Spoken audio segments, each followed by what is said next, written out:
Welcome to season 5 of Rebuilding Sampdoria, and this is it. This is the final season. So far, we've won Serie B and we've won 2 Italian Cups back to back, but the aim of winning Serie A is still out of reach.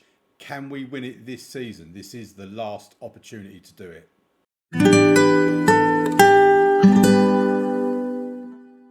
Okay, welcome to the video, everybody.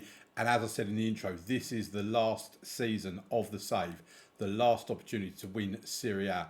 And we were really unlucky last season, finishing in second position, 6 points behind AC Milan, who have been very dominant in this save. Now, the reason why I'm on this page, by the way, is board alert owner looking to sell. I got an email come through at the beginning of the summer saying that there's rumours of a tycoon takeover and all this sort of stuff. Now, if you've seen my videos before where we've had tycoon takeovers, we'll get offered or we'll get a rumour regarding the tycoon takeover quite frequently. It very rarely happens, if ever. I can't even remember the last time I actually had a tycoon takeover in Football Manager. I think for me, it's as much of a myth as what getting your own son in the game is. I've never had that either. But yeah, we had this email come through. I carried on doing the transfer business, and we'll get to that shortly because we have done a lot of business ready for this season. And basically, I just went on the assumption we weren't going to get anything happen. Then we got an email come through that I'm going to put on screen round about now, saying that it's very possible. Basically, there's a transfer embargo, this, that, and the other. So I thought, oh, okay, there's a possibility this might actually happen.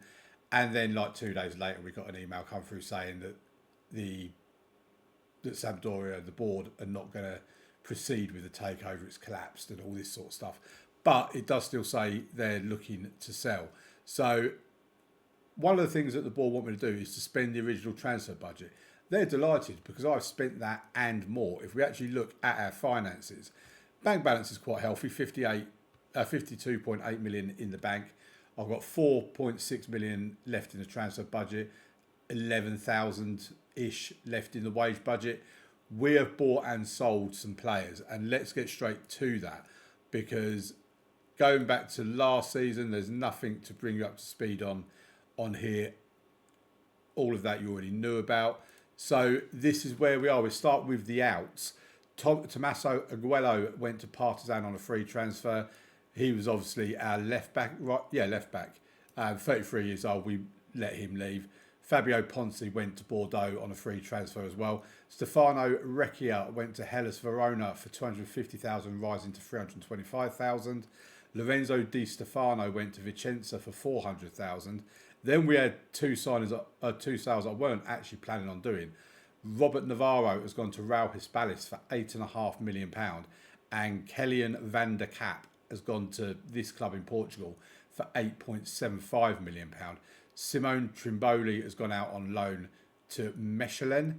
Cesar Torrega has gone to Girona for 525,000, and Alessandro Riccio has gone to Almeria on loan for £155,000 with an option to buy in that deal. Now, in terms of players that have come in, Calvin Ramsey and Adam Asnou, both in on free transfers, as you would have been aware. Ramsey has come in from Liverpool. Asnou has come in from Bayern Munich. Like I say, both free transfers. They're replacing our left back in Asnou's case and right back in Ramsey's case. Kelton BI, something like that. He's come in. He's a Bissau Guinean. Yep. He's coming as basically a backup goalkeeper. We paid £400,000 for him, I think, for a backup goalkeeper. That's quite reasonable. That is a pretty fair price. I think we've got a good deal there. In terms of Adam Asnou, who can play left and right back, got some really decent physicals about him, especially his agility and his pace, with some good acceleration that's going up as well. He's got some flair about him as well. He's a very flair player. 21-year-old Spanish lad, 2.5-star current ability, 4 to 5 star potential ability. So hopefully he does really progress. Calvin Ramsey, 24-year-old Scottish player, Scottish international no less. He's 2.5 star at the moment, can be 3.5 star. Like I say, got him on a free transfer. He's got a value of up to 14 million. Plays as a right back. He will be our attacking right back. quite looking forward to him. He's been out injured at the start of the season, so he's about to play his first game. Then we've got Antonio Vocaturo from Calgary for £155,000. This is a 5-star, I would say, actually a wonder kid. 17 years old, 2-star current ability, 5-star potential. He's got some pretty reasonable physicals already, especially his stamina. His teamwork and his work rate are outstanding. So if we can get him progressing, then that would be great. He's already made 1 start and 1 sub appearance. He's also got an assist with that star, a 7.40 for them 2 appearances. Like I say, 17 years old, he's gone straight into our first team. And for £155,000 with that kind of valuation as well, only £2,800 a week, that is a pretty decent purchase, in my opinion. You know I love a bargain. Then we've got Svit Sesler that we brought in from Borussia Dortmund for £15 million. Not really done a great deal in his career. He's had flashes and spits and spats sort of thing. Like he had a good season here for Olympia in Slovenia, 17 appearances, 4 goals, 3 assists, 7.40. Then he had a pretty reasonable season here for Heerenveen in the Netherlands in the Eredivisie, 27 appearances, 3 goals, 5 assists at 6.97. And last season for Augsburg on loan from Borussia Dortmund, 28 appearances, 5 goals, 1 assist at 7.09. Borussia Dortmund bought him for 1.7 million, basically loaned him out for 2 seasons and have made a very nice profit on him. £15 million, already got a valuation of up to 35 million. 4-star current and potential ability, and his attributes are solid. He's a very flary player. His acceleration isn't great, but we're playing him out here on the right-hand side. And in Serie A at the moment, he's got 4 appearances, 1 as a sub, 3 goals at 7.53. And yeah, what I'll probably do is I'm going to show you one of his goals actually in a bit, because we had 2 players in the top 3 of the Goal of the Month award. He was one of them. He got 2 goals in the game, both of them from direct free kicks. And you'd be lucky if my team scored 2 goals from direct free kicks in an entire season, let alone in 1 game. And the amazing thing is he's only got 13 for free kick takers. It's not like he's a specialist or anything like that, but probably lets us know a good example of we might be poor at set pieces. Like I say, 50 million is raising potentially to 20 million as well.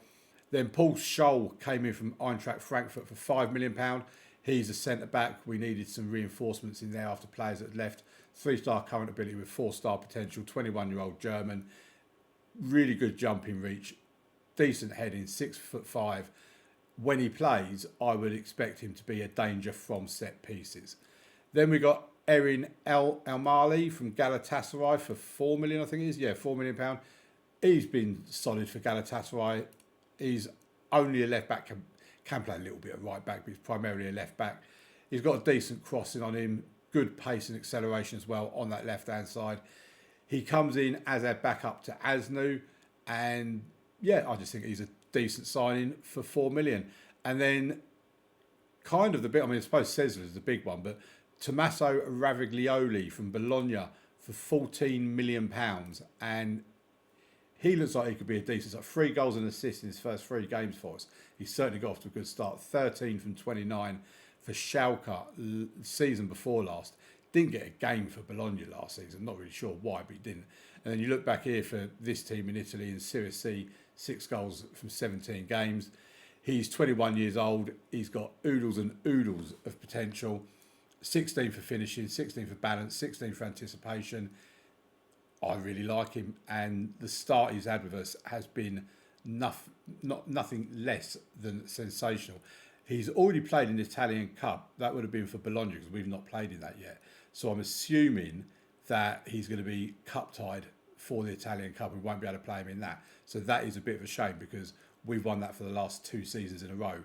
We're looking forward to winning it again. If we have a look at the dynamics, team cohesion is good, club atmosphere is very good, managerial support is very good as well. If we have a look at the schedule, pre-season was mixed. We had a 2-2 draw against Dubrava, who, we should have been beating them even in pre-season. Then we got spanked 4-1 by Manchester United.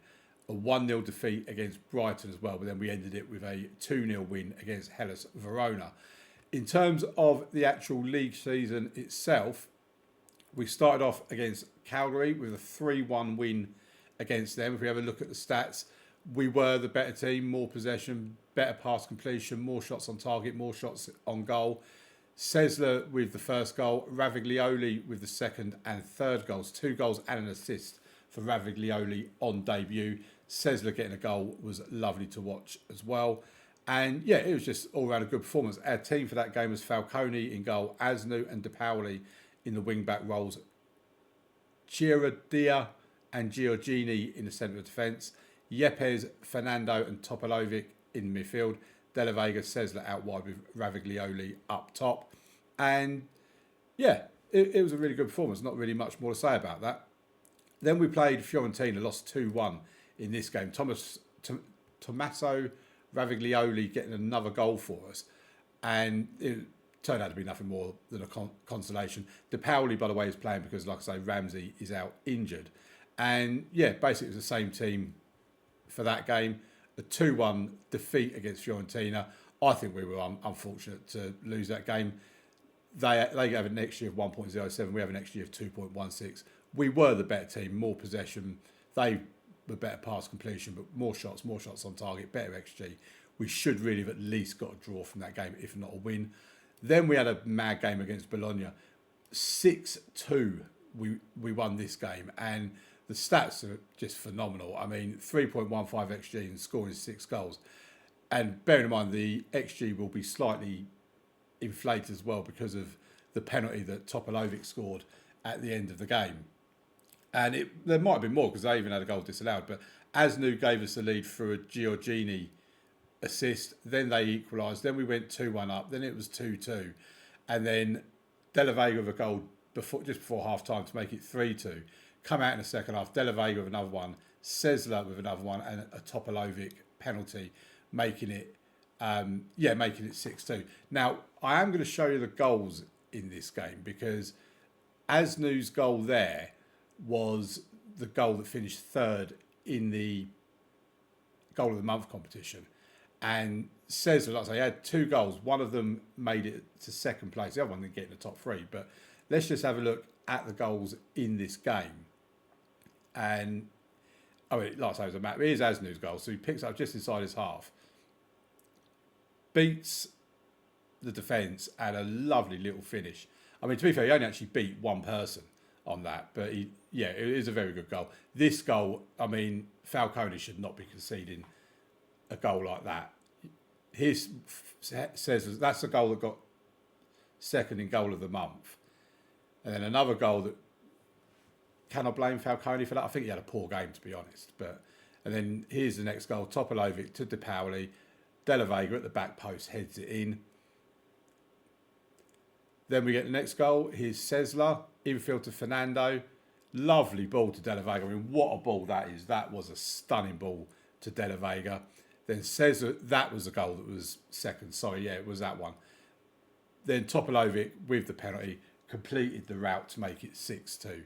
So, yeah, really good performance. 2 really good goals from Sesler as well. Did enjoy those. Then we played Palermo, and as you'll be able to see from this game, it was very much a rotated team for this game. Falcone and De Paoli kept their places, but we had Aaron as the left back.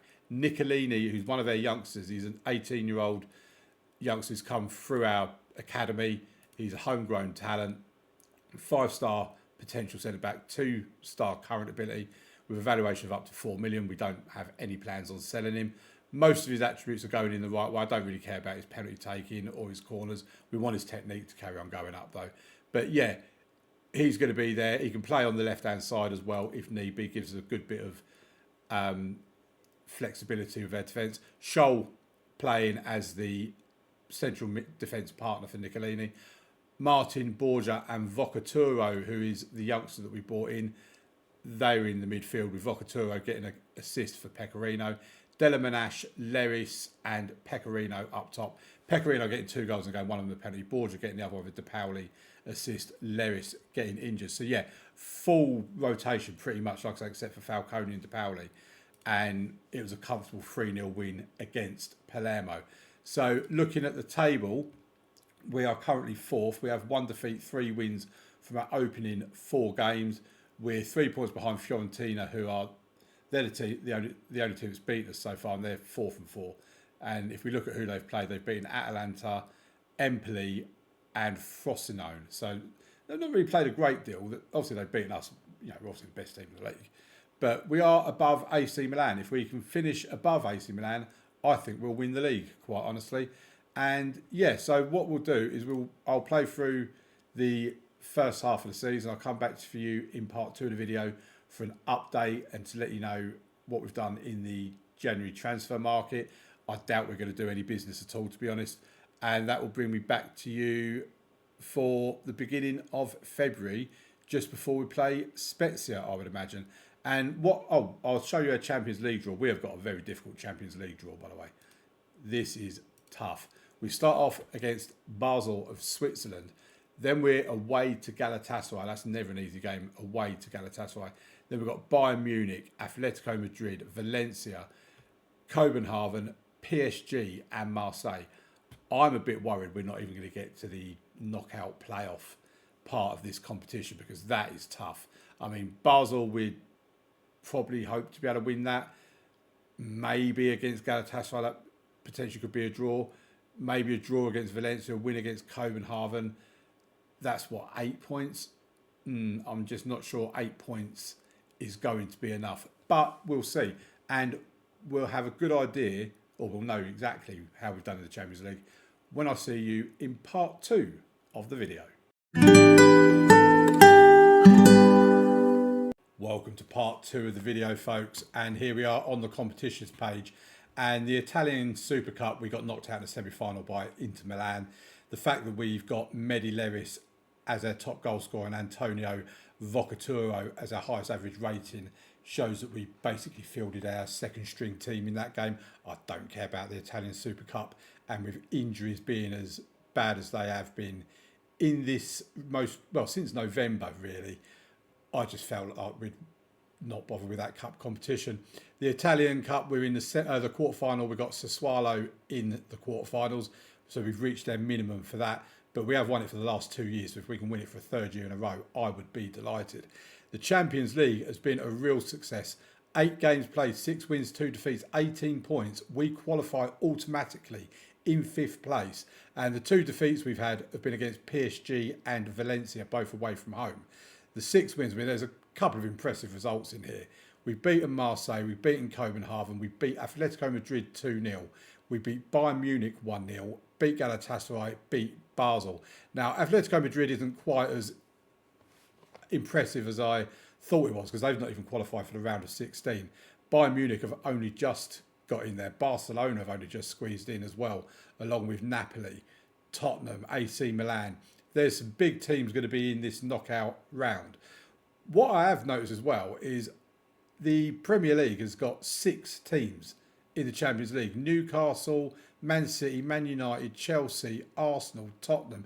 I mean, that is just unfair that one nation has 6 teams in it. And the reason for that is obviously the top 5 in the Premier League got it, and Newcastle won the Europa League last season, so they qualify for the Champions League on the back of that. But yeah, we are through to the knockout stages, so we haven't found out who our opponents are for the round of 16 yet, but we will do once this has all played itself out. And in Serie A, we are top. At one point, we were 10 points clear. We're now 9 points. It was as low as about 2 points when we had a bit of a drop in form, where we lost to Juventus and Fiorentina, both away from home, and we drew against Brianza and Atalanta. But other than that, 19 wins, 2 draws, 2 defeats, 40 goal difference, which is a mile ahead of Juventus and Inter Milan. Inter Milan have been the team that's been our closest rivals. They do have a game in hand. If they win that game in hand, they'll go to within 7 points of us. AC Milan, who have been very dominant in this save, are currently 5th in the league. If we have a look at the league in more detail, you can see that in terms of goals scored and goals conceded, we've scored 58, which is the most in the league, and we've only conceded 18, which I believe, is the best defensive record. AC Milan have conceded 21. I think they were the best last time I looked. They've obviously conceded a few goals recently, and we've had clean sheets. So 18 goals conceded in 23 games. That is a rock solid defence, and we came very close to losing the best part of our defence in Fabio Chiradia, or Fabio. But we'll get into that very shortly when we go through the transfer side of things. In terms of the schedule, if we go to where we were the last time you was with us, we played these 3 games here. We was about to play Palermo. We went on a really good, long winning run here, and then it's kind of all not come apart, but there's been a blip around this area. Like I say, injuries from November have been a real issue. We were doing quite nicely with injuries before that, hence the good form. But yeah, we'd lost 1 game previously, which was against Fiorentina. But then Palermo, we won 3-0 with goals from Borgia. Pecorino got 2 as well. As you can see, it's a largely rotated team against Palermo. We then played Spezia, won 3-1. Asnu, Della Vega and Ravaglioli getting on the score sheet. Then a first Champions League game, Paul Scholl, Antonio Vocaturo and Emmanuel Pecorino. Vocaturo, by the way, has really come into himself this season. AC Milan were up next. Away from home, we won 2-1. Di Ketelaere with the goal on 5 minutes gave them the lead, but Paul Scholl and Schwitzesler making it 2-1. Then we played Galatasaray, a 4-2 win against Galatasaray. A hat-trick from Ravaglioli and a goal from Deliminash. Then came Salernitana, a 4-1 win in there. Ravaglioli with another couple of goals in there. Leris and Topalovic scoring as well. Then came Sassuolo, a 2-0 win in that one. Ravaglioli again. Then against Torino, we won 2-1. Then against Bayern Munich, we won 1-0 with a Ravaglioli penalty. Lazio was a 1-0 win as well. We've had a few 1-0 wins this season. Then Frosinone was a 3-0 win. 2 goals in added time at the end of the game, added on to Borgia's goal that he'd scored as well. Atletico Madrid was next up in the Champions League, 2-0, both goals from Ravaglioli. Hellas Verona got torn apart by Ravaglioli with a hat-trick. Svitz also getting a goal. They had a goal in the 61st minute as well. Proved to be nothing more than a consolation, really. Empoli were the next ones up, and they got beaten 2-1. Then came the start of the dodgy spell. We lost 1-0 against Valencia in the Champions League. We then drew 3-3 against Atalanta, and Ravaglioli on the score sheet, Vocaturo and Sessler also on the score sheet for us in that game. A 1-1 draw against Brianza. Atalanta I weren't too disheartened about. They were 5th in the league. It was a tough game, but Brianza, the fact that that was Brianza, bottom half of the table, we would have wanted a win in that game. Then we beat Copenhagen 4-1. Not much of an achievement, really. They are pretty poor. AS Roma were up next, and we beat them 2-0 as well. Juventus then beat us 1-0 with a goal from Fabio Vieira. We then smashed Inter Milan 4-1. Della Vega, Ravaglioli, Sessler and Leris all getting on the score sheet. Marcus Thuram getting them a goal when they were already 3-0 down. Ended up 4-1. Napoli were up next. We beat them 3-0. This was a really tough run of games as well, with the likes of Atalanta, Roma, Juventus, Inter, Napoli, Fiorentina. We was having a tough run of games here, but we were kind of just about getting through it. So 3-0 win against Napoli. Then after that, and we've had a massive long January. After that came Inter Milan in the Super Cup. Again, back out in Abu Dhabi or wherever it is, the King Fahd International Stadium. We lost that 4-1. Then we played Fiorentina. Revenge after they beat us in the first half of the season. A 1-0 win there. Another 1-0 win against Cagliari in the Italian Cup 3rd round. Then Cagliari again in the league, this time away from home. A 1-0 win in that one. We then got trounced by PSG. Evan Ferguson playing for them, by the way. They comfortably beat us 3-0. But then Bologna, we won 2-0. Marseille in the Champions League, we won 4-1. And then most recently in Serie A, we beat Palermo 5-1. A hat-trick for Pecorino in that game as well. We'll have a look more closely at some player stats and whatever shortly. We've seen what the league looks like. We've seen what the Champions League looks like. Coming up next is Sassuolo in the Italian Cup quarter-final. We will await to see who our opponents are in the round of 16 of the Champions League. Was it the round of 16 we got to last time? Yeah, it was the round of 16 we got to last time when we got knocked out against AC Milan, no less. So hopefully we get a kind tie and we can progress to the quarterfinals. At least that shows there is some progress, I guess. Right, let's move over to the transfer centre and I'll bring you up to speed on what has been a very stressful transfer window.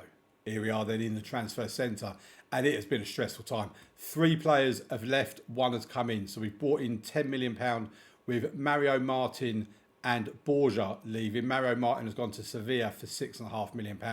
Borja has gone to the same Portuguese team that Callian van der Kap went to for 3.2 million, and Gabriel Gilardi, who's one of their youngsters, has gone to Salernitana for £325,000.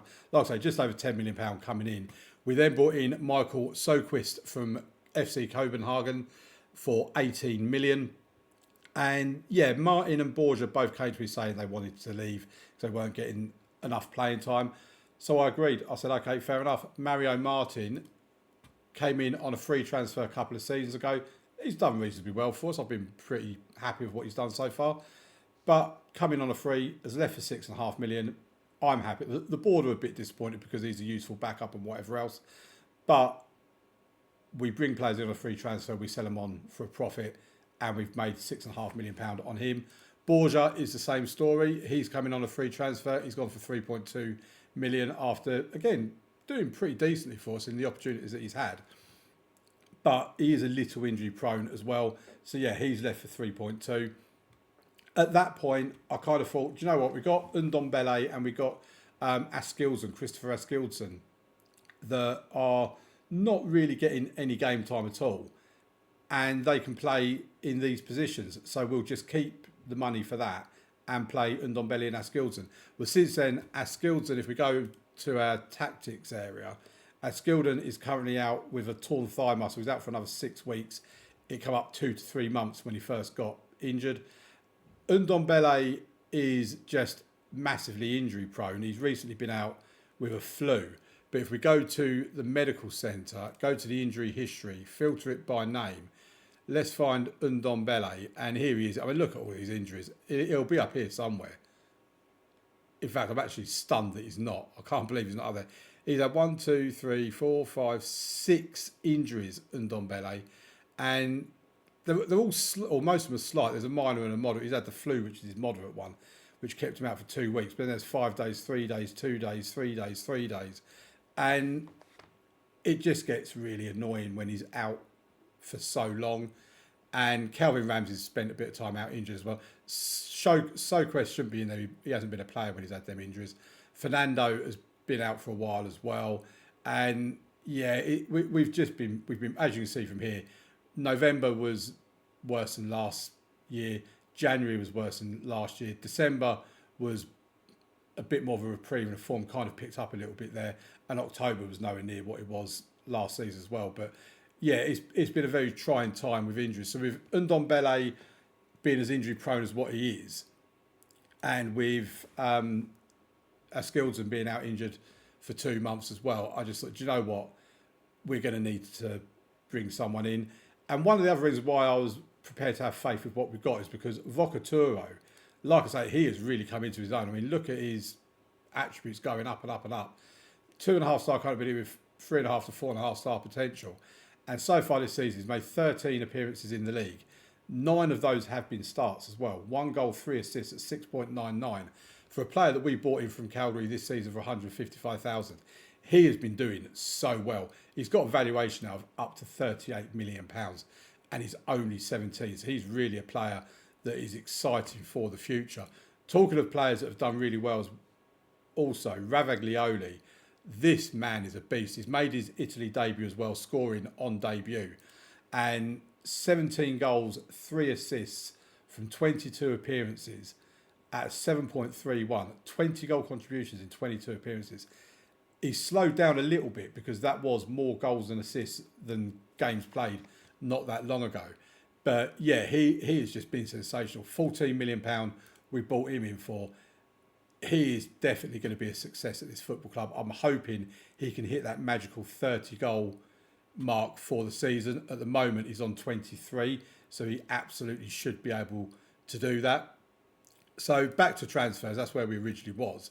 So yeah, because of all of that, and I decided we had to bring somebody else in. So Michael Soquist has come in 3.5 star with 4.5 star, maybe 3.5 star potential.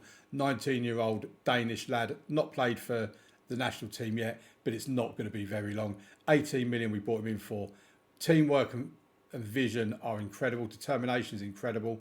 Balance, first touch, technique, all fantastic. He has got a lot going for him, and he is a wonder kid as well. 19-year-old Danish wonder kid, giving me real Christian Eriksen vibes when he was back in his heyday sort of thing, you know. So yeah, he comes in for 18 million. Now, all told, that's pretty decent business that we've done this season. Where the real drama was, though, was with Fabio Chiarodia, our centre-back, our best player. He's got the £21 million release clause in his contract, and Feyenoord activated it first of all, and he rejected the contract offer. And the position I was in with this is that they made the bid quite late in the transfer window, and I was willing him to hurry up and make up his mind, because if we were getting 21.5 million for him, I needed to sign a replacement. It got to transfer deadline day, he rejected them. So I was like, oh, thank God we don't need to sign a replacement. So straight away, I offered him a contract in order to try and get rid of his release clause. And the only way I've been able to get rid of his release clause is by paying him £115,000 a week. To put that into context, he's currently on £50,000 a week. And that's not even our top earner. Our top earner's 66,000, I think it is. I think that's Topalovic. So Fabio will, if he accepts a contract offer, he'll definitely be a top earner. But then, just as our transfer window closed, I'm assuming Germany's must stay open a day later or something, Borussia Dortmund then activated his release clause at 21.5 million. And I was just like, no, this is unfair. It's after our transfer window closed. I can't even sign a replacement. And luckily, the deal didn't get completed before their transfer window closed either, and it got cancelled. So he is going to be here for the remainder of this season.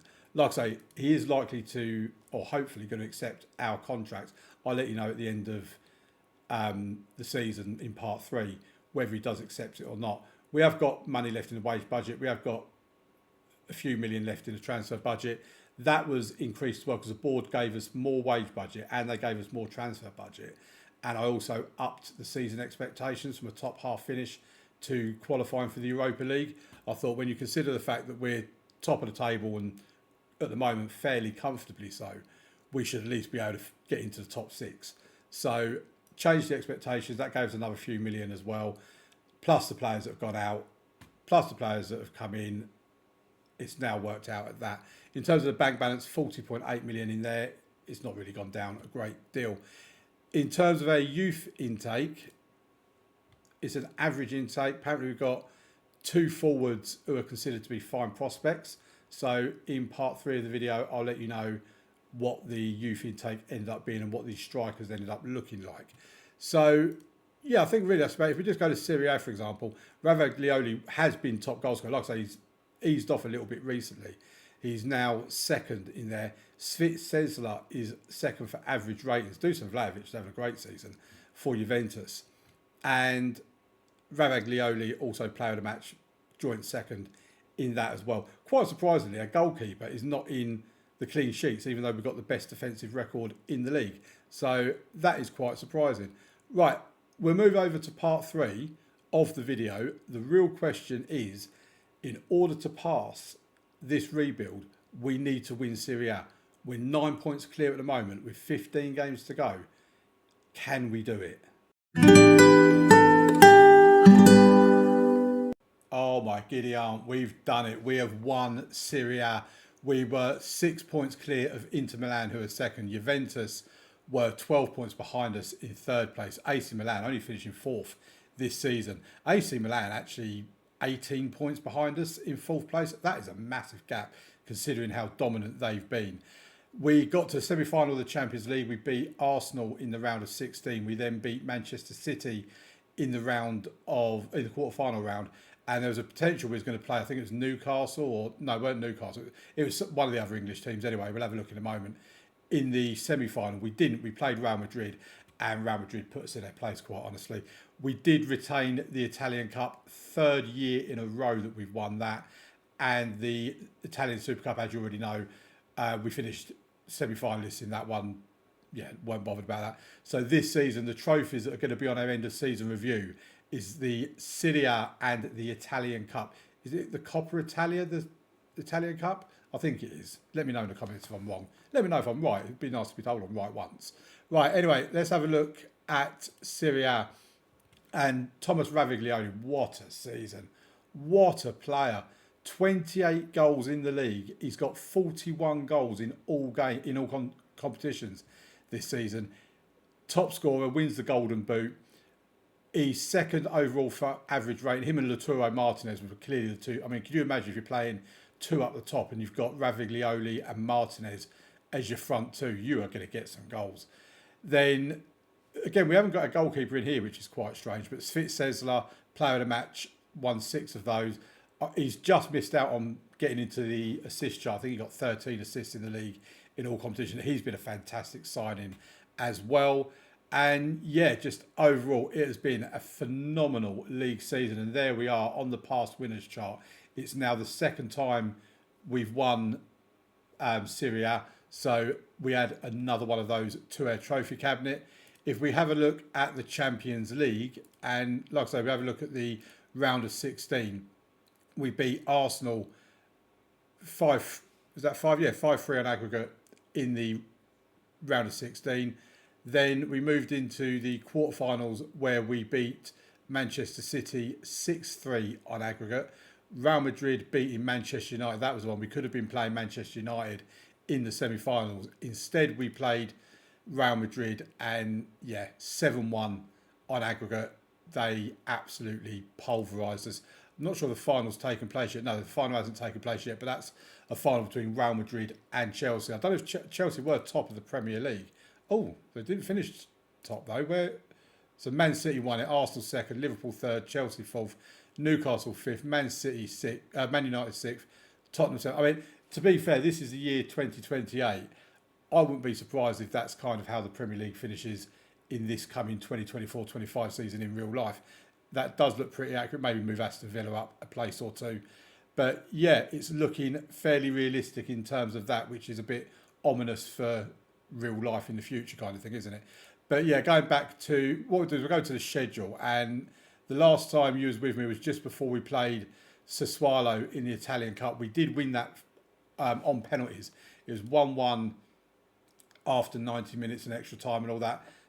And then we won on penalty. We scored all our penalties. We're very good penalty kick takers. Spezia were then up next in the league. We won that one 4-1. Hat-trick from Raviglione. He scored so many hat-tricks this season. Then we played AC Milan in Serie A and drew 2-2. Pedro de la Vega, Mehdi Lloris getting on the score sheet for us there.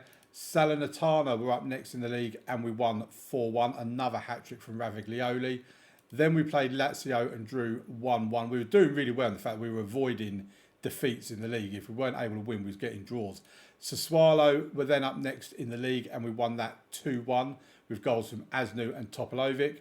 Then came Arsenal in the Champions League and we lost the away leg of that 3-2. But crucially, by De La Vega getting that goal in the 76th minute, it kept us in the tie, which is what I always say with these two-legged ties, that if you play the away leg first, keep yourself in it. If you can win it or draw it, great.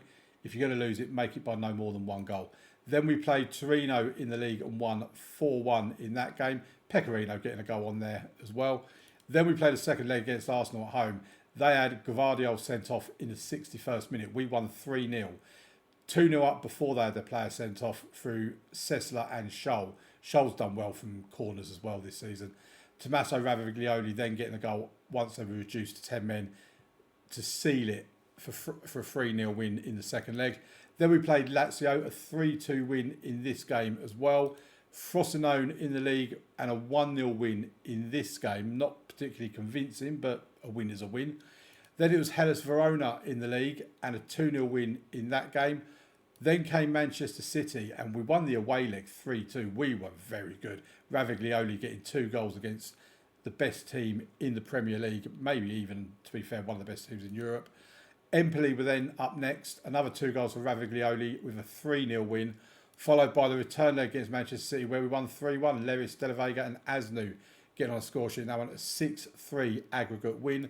Then we played Atalanta in Serie A and drew 0-0 before then playing the first leg of the Italian Cup semi-final. Sorry, no, that's the second leg of the Italian Cup semi-final. The first leg, where was the first leg? Oh, that was all the way up here. We won that one 3-0, Raviglioli with another couple of goals. Then where are we? Then we came along across Brianza, a 2-0 win in this game. Then we played the first leg against Real Madrid, and ouch, that hurt. 4-0, 2 goals for Jude Bellingham, both penalties. Pavlovic and Vinicius Jr. getting on the score sheet. Then we got a 1-0 defeat against Roma. We had Pedro de la Vega sent off in that game right on the stroke of half time. The absolute numpty. Then the second leg against Real Madrid and a 3-1 defeat. This time Jude Bellingham with another couple of goals. We conceded 7 goals over 2 legs against Real Madrid. Jude Bellingham got 4 of them and Vinicius Jr. got 2. So I think we know who done us the damage. Then came Juventus and a 2-1 win against Juventus, Calvin Ramsey and Luis Fernando. Then we had the Italian Cup final against Fiorentina. We won it in extra time with a Mehdi Lloris goal on 113 minutes. Raviglioli and Almali also getting on the score sheet. Scamacca, formerly of West Ham, of course, in real life, getting their 2 goals. Then we played Inter Milan and drew 0-0. And Napoli on the final game of the season, Topalovic with 2, Raviglioli with 1, Fernando with 1 in a 4-0 win.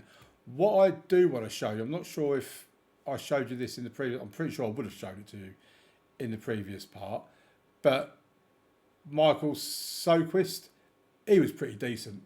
I think I did, I must have showed it to you, I would have done the transfers, but he came in from FC Copenhagen for 18 million and he's been very decent. He's played 15 Serie A games for us, 13 from the start, no goals but 4 assists at 6.94. He's played 11 Champions League games. I'm pretty certain that's not all for us. Some of that must be for Copenhagen as well. 11 appearances, 1 goal, 1 assist at 6.91. He's been very good. He's a wonder kid. He's got lots of potential and he's got everything there to go on and have a very successful career. His determination, though, seems to be plummeting for some reason. However, let's get back to the here and now and let's have a look at Raviglioli because, by the way, he's made his Italian debut as well. 2 caps for Italy, 3 goals. He did score on debut, got 2 goals in his second game. Let me know if you've got Raviglioli in any of your saves on Football Manager this year. I'd love to know how he does for you because this is the first I've heard of this guy and he has been incredible. I'm going to have to look him up in real life, see what he's doing in real life. Like I say, in real life he's going to be about 16, 17 at the moment. But I might have to have a look through my Tokyo save or something like that to have a look at whether he's done anything in that game. But yeah, he has been fantastic. Svit Sesler as well among our other new signings this season and he has been stunning. 47 appearances, 17 goals, 16 assists at 7.16. What I do want to point out as well is with Raviglioli, out of his 43 goals in all competitions, I think it actually registers as 41 for some reason, but 43 in all competitions, he's only actually 2 of those are only from the penalty spot and they were both in the Champions League. So in the league, for example, if we have a look up here, we can see it a bit better. 28 goals, 4 assists at 7.32 from 36 appearances, 32 goals contributions from 36 games, and not a single one of those is from the penalty spot. So that is even better because if he was taking penalties, I dread to think how good he could be. If we have a look at the competitions page again, going to Serie A, let's have a look at how we've performed with set pieces this season. And here we are. So this is goals from indirect free kicks. We've had 2 of those. We sit on joint 8th. Goals from direct free kicks. We actually top the top. We've had 4 goals from direct free kicks. To put it into comparison, 2, 4, 5, 6, 7, 8, 9. The other 19 teams in the league have scored 10 goals from direct free kicks. We've got 4 ourselves. So that is incredible. From corners, we are joint 4th on 10 goals from corners. Inter Milan are top with 13. So that's decent as well. I'm quite happy with that being among the top 4. So yeah, very happy. We've done what we've played for set pieces and we have scored from set pieces. So what we will do now, oh actually one other thing I will show you is the club vision. The board have had their takeover. It was an internal takeover. No extra money is being put into the club. Blah, blah, blah, blah, blah. Exactly as I thought it would be.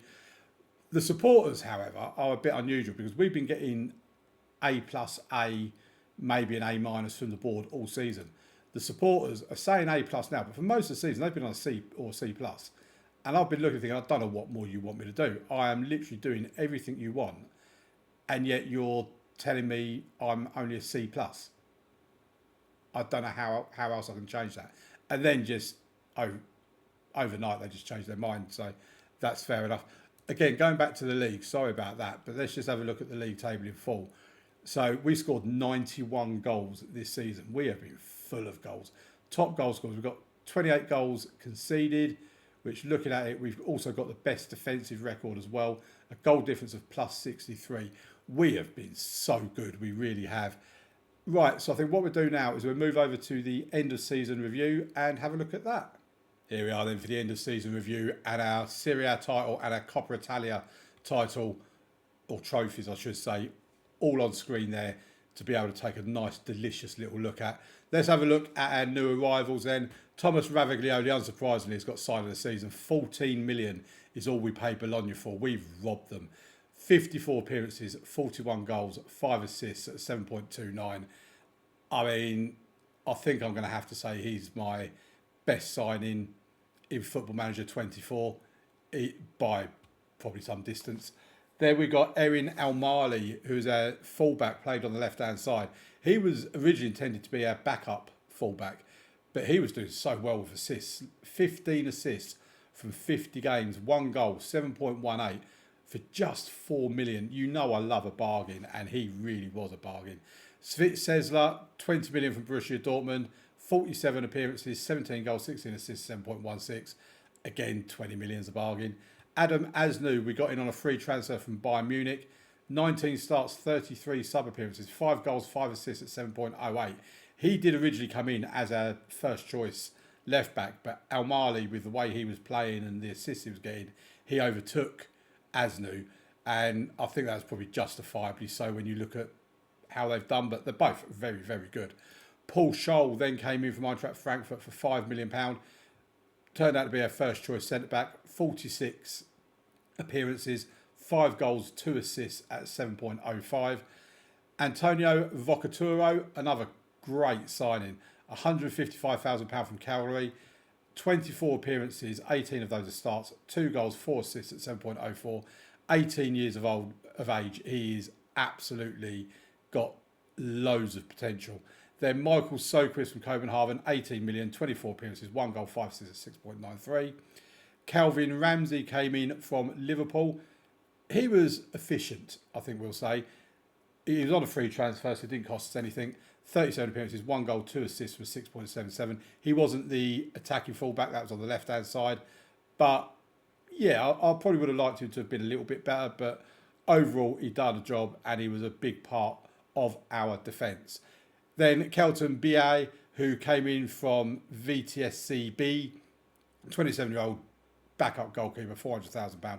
Never played a game for us, but we didn't need him. But he was there when we needed him to be there to sit on the bench.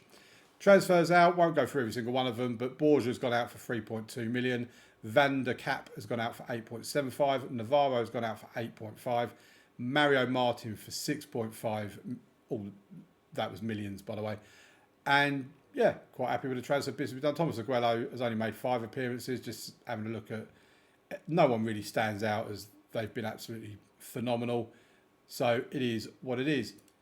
Moving on to the season's results, they could probably do with expanding the stadium. They're basically filling it every single week. We finished first, yeah, A+. Champions League semi-final, A-. I mean, personally, I'll give them the A- because we didn't win it, but considering they just wanted us to get to the group stage, the fact that we got the semi-final, I think that deserves an A+. The Italian Cup, I don't understand how it's a B when we won it, so it is what it is, that's a B. And then the Italian Super Cup, we were disappointed in that. Only got a C grade, went out to Inter in the semi-finals. Moving on to moments to remember, the biggest win was a 6-2 win against Bologna, with goals from Asnu, 2 from Sessler, 2 from Della Vega, 1 from Topalovic. And match to remember was a 2-0 win away from home in the Champions League against Real Madrid. Personally, I probably would have put wins against Manchester City above that, but it is what it is. Then goal of the season, a 4-1 win. It was Topalovic, provides a perfect finish to an excellent team move by scoring a low drive from 24 metres out. Fair enough. I personally love Sessler's direct free kicks, but yep. In terms of reputation, 4-star beforehand, we're now 4.5-star worldwide reputation team. We have passed this on so many different levels. Sponsorship has gone up to 16.7 million. Broadcast revenue somehow has gone down. Not really sure how. It's gone down by about $1 million when we've got a lot further in the Champions League, but yep, okay. Corporate and hospitality has gone up by about 400,000. Competition prize money has gone up by 10 million. And matchday commercial and retail has gone up by a few 100,000. Total merchandise sales, 3.32 million. We've sold 330,786 shirts. Lewis, Ravaglioli, Sessler, Topalovic and Ndombele are among the top shirt sales. I'm actually really pleased to see Ndombele in there because it kind of justifies my signing of him when maybe some people wouldn't have thought it was a good idea. In terms of our best 11 for the team, Falcone in goal, Erin left back, De Pauli right back, Scholl and Fabio in the centre of defence, Yepes, Fernando and Topalovic in the centre of midfield, Della Vega, Sessler and Ravaglioli up top. Them three I don't question, that one I don't question. This one, personally, I played Ramsey, I think, more, but to be fair, I think De Pauli is actually the better player. So yeah, keep him there. Erin Almali, yep, have him there. That one there, I'll give it to them because he was there most of the season. But Soquist has kind of taken over that role now. In terms of accolades, there's a lot to get through. We've won the Serie A Manager of the Year. We've won the Best Manager of the Month award for May, September, October, January and March. And we've won the Most Valuable Coach as well. In terms of record breakers, Thomas Ravaglioli has set the record of most overall goals by a player in the season with 41. Most league goals by a player in the season as well for 28. Sessler has set the assist record with 16. It was previously 13, I believe. Most clean sheets by a player in the season, Falcone with 22, but it weren't enough to get him on the top 3 of clean sheets and goalkeepers in the league. That seems weird. Most player of the match awards in the season, Ravaglioli with 9. And highest transfer fee paid, Soquist for 18 million. That is already starting to bear fruit, and I'm sure it will continue to do so if I was carrying on the save. In terms of player awards, fans player of the season, Ravaglioli. Young player of the season, Ravaglioli. Signing of the season, Ravaglioli. Goal of the season, Topalovic. Top scorer, Ravaglioli. Most assists, Sessler. Most player of the match awards, Tommaso Ravaglioli. Highest average rating, Ravaglioli. I mean, one person is pretty much dominating this, isn't it? Most passes completed per 90 minutes, Giorgini, not Ravaglioli. Right. History in the making, Sampdoria took a little while to get going, but really set themselves up for this most magical of outcomes with their mid-season run. That's from Eurosport. And Sampdoria looked a class above anyone else when they got going in the middle of the year. Few would have expected this outcome, but they gave themselves a chance and have reaped the rewards, and that's from Sport Bible. Manager timeline is what the manager timeline is. Let's have a look through some of this stuff here. I mean, here you go, got some season stats. Goals per game, we were first. Conceded per game, we're first. Opposition passes per defensive action, we're first. Set pieces, goals scored, we're first. Expected goals per game, third. Average possession, third. Expected goals against per game, fourth. Shots on target per game, fourth. Some pretty good stats. I'm sure you'll agree there. I have put an advert out for some staff. I didn't realise it was going to take so long. Obviously, we're not going to get the staff now because it's towards the end of the end of the save. In terms of the best 11, so this will be quite interesting. The best 11, they've not put Ravaglioli in the starting lineup. I think we're just going to move on. The support profile.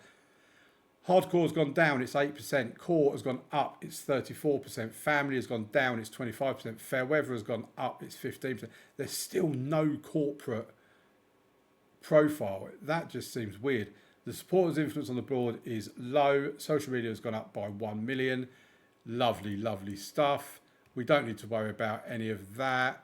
Dynamics is looking decent. End of season team. Again, we don't need to do any of this. We're finishing the save right here. So, yeah, look at dynamics. Team cohesion is very good. Club atmosphere is excellent. Managerial support is excellent as well.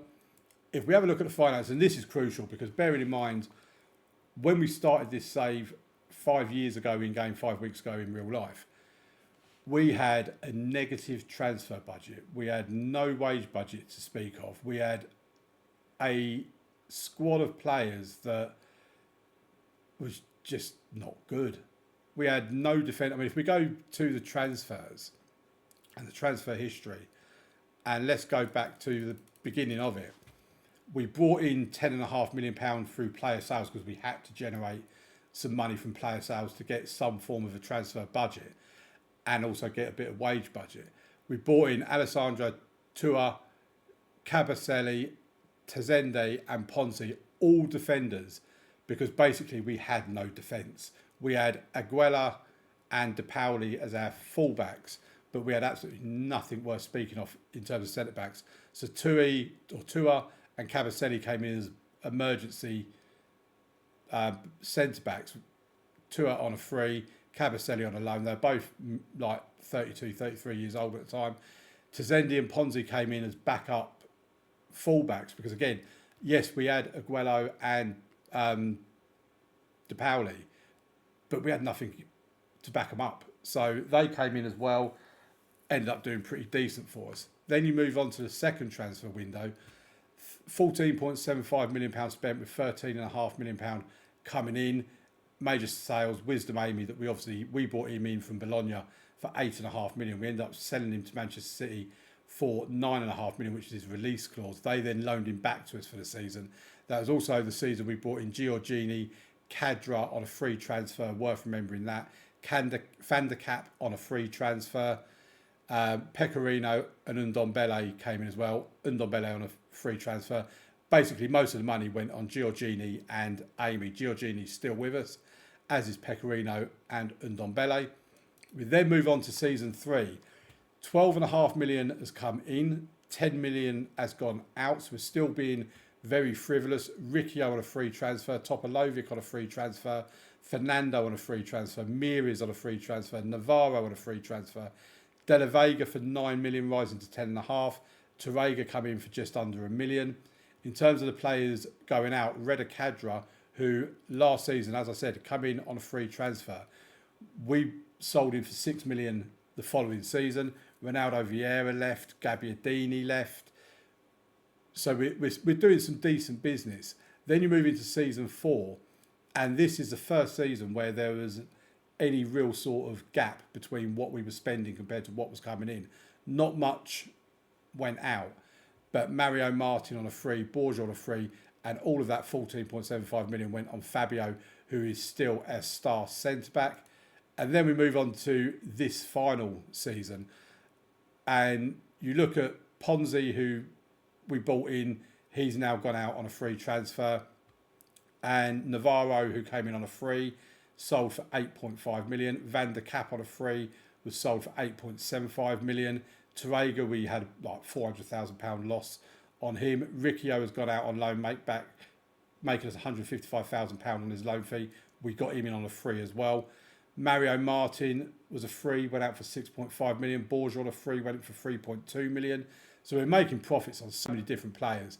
And then this is the first season we've really spent any large degree of money.